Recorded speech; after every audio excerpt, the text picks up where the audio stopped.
Yo, yo, yo! Welcome back to the MMA Short Show. As always, your boy, Steven Moustaris. And let's keep this ball rolling on UFC 299 right now. You know, guys, probably the one fight that I'm most torn on in this entire fight card, even though it's stacked all around. The one fight that's really, getting me right now is this whole Benoit Saint Denis and Dustin Poirier fight in this co-main event.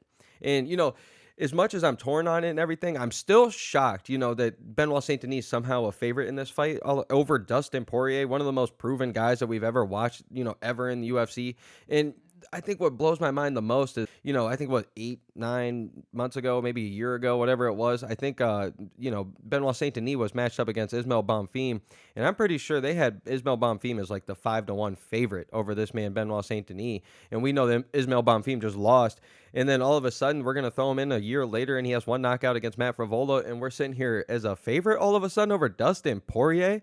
Like it's shocking. And I mean, I guess I get it a little bit because, all of a sudden these stats are coming out when a guy's 35 years old or, older and he's fighting somebody that's way younger than him or at least, sub 30s, younger than 28. It never goes well for the 35-year-old. I get that. I get that Justin Gaethje just knocked out Dustin Poirier. I get that. But man, let's be honest here. This fight right now, what got me so torn, it just feels like it feels a lot like the Dan Hooker fight with Dustin Poirier in 2020. And I know that was 3.5 years ago, 4 years ago, but it just feels like that's when the UFC was trying to really hype up Dan Hooker and use, Dustin Poirier's name to push him up. It kind of feels like what they're doing this weekend with RDA as he's fighting Matisse Gamrot in the same card. They're trying to get Matisse Gamrot's name off of RDA. It feels a lot like when Justin Gaethje was forced to fight Rafael Fiziev because, these guys like Dustin Poirier, these guys like Justin Gaethje, these Michael Chandlers out there, like they've already shown what they've done already. We've seen the wins, we've seen them, we love them all, but we've also seen them lose when they get the title fight to Charles Oliveira or Habib or whoever it may be. So regardless for the UFC, it's a win-win right now for these guys because it's like, hey, if Dustin Poirier wins this thing, oh, absolutely, the legend grows. Maybe he can still get in there with that Conor fight, get their Islam fight. We can get him in anything. You can off to the races with the man still. You can go up to 170 fight Colby. He can do whatever. But if he loses, then you got Benoit Saint Denis coming up finally, and we got that whole new wave at 155 coming up with him and Armin Sarukian and Matisse Gamrot and all these guys are trying to build up off of these guys, the Justin Gaethjes, the Dustin Poiriers, the Michael Chandlers, all these guys that we're trying to see. But like I said, it does remind me a lot of the Dan Hooker fight or the Fiziev Gaethje fight where these guys are being pushed, their favorites and everything, but the legend of Gaethje, the legend of Poirier, the pure boxing and just the intelligence and everything that they've been through in their career, it always comes out and wins. And that's why I'm leaning Dustin Poirier, I guess, a little bit, is because especially it's a 5-round fight. This man, Dustin Poirier, is an absolute dog, guys. This man, I went back and watched a Thiago Moises fight with Benoit Saint Denis. I watched the Matt Frevola fight, even though it was only like a minute long. Watched that a bunch of times. I watched the Zaleski Dos Santos fight that he actually almost got knocked out on. As great as Benoit Saint Denis is and as ruthless as he is, he throws everything with bad intention. That's one of my favorite, stats about this guy. Maybe favorite attribute about this guy is he's an absolute killer. This man throws everything with bad intentions, but as we've seen this with, somebody like Thiago Moises, and we saw it with Dos Santos, this man puts himself in some danger, and we've seen him get rocked and almost sent out of there. This man got hit with a flying knee against Dos Santos. This man got stumbled a few times against Thiago Moises. Even though he looked phenomenal and went in there and knocked those guys out and finished them and got these wins, he still puts himself in harm's way, and he bullies these guys around a lot, like Matt Frevola and everybody. And I'm a Steamroller fan, so I'm not even talking crap about Steamroller because I'm a huge fan. I know the dude's a killer.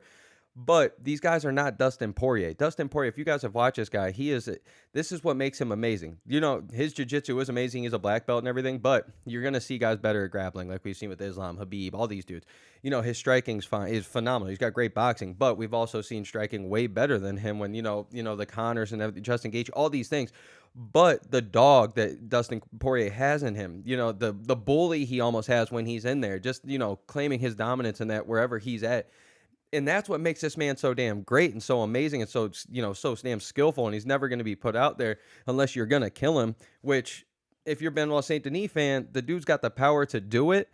But I'm telling you, in these exchanges, when this man's flailing and throwing a bunch of combos, because he loves to throw the body shots. I got some video up right now, hopefully, of it. But this man keeps his shit open. This man keeps his chin open. And a guy against Dustin Poirier, man, I'm telling you right now, Dustin Poirier loves them quick, straight shots that are going to catch your chin. And that's why I can see Dustin Poirier really winning this fight. But I mean, also too, to be fair, Benoit Saint Denis a lot younger, and this man is an absolute killer. So it could be a Benoit Saint Denis, absolute massacre in the first round or two. But I'm telling you guys right now, this goes round two and a half, 3 round, 4 round, fifth round. Dustin Poirier is going to run away with this fight, or at least he should, because Benoit Saint Denis is a guy that's going to bite on that mouthpiece and throw with absolute haymaker and absolute bad intention the entire night. And that's going to absolutely kill you if you're missing and dodging and all these things because Dustin Poirier is making you look bad. So I'm riding Dustin Poirier. I just think the disrespect is crazy. Don't sleep on this man. This man is phenomenal. He's got one of the best IQs in the game. The dude is a killer. He's a dog, and I'm telling you, we've never seen him lose back-to-back fights in 38 career fights. That's absolutely insane. So I don't know, man. It's regardless if you're a UFC fan, it's a win-win situation. 155 is going to get better for it. We're either going to know more about Benoit Saint Denis, and we're going to have that next, wave upcoming, like the Rafael Fiziev, like we said, the Arman Sarukians, all these guys that are coming up, or we're going to see Dustin Poirier go, hey man, this old dog still got some tricks in him. You know what I'm saying? He still got his thing. So I'm absolutely excited for the fight, and it's one of my favorite fights for sure on the card. But I just think it's a little disrespectful that we got Benoit Saint Denis as the favorite. It kind of just shows that the UFC is really kind of pushing for him to win because they want these guys. They've been trying to make a name off of Dustin Poirier and Justin Gaethje and Michael Chandler and Islam and Charles Oliveira for years, and it keeps failing, it keeps backfiring on these guys. So I'm excited to see what happens. And as always, your boy Steven Moustaris, and let me know what y'all think, guys. So let's go, baby.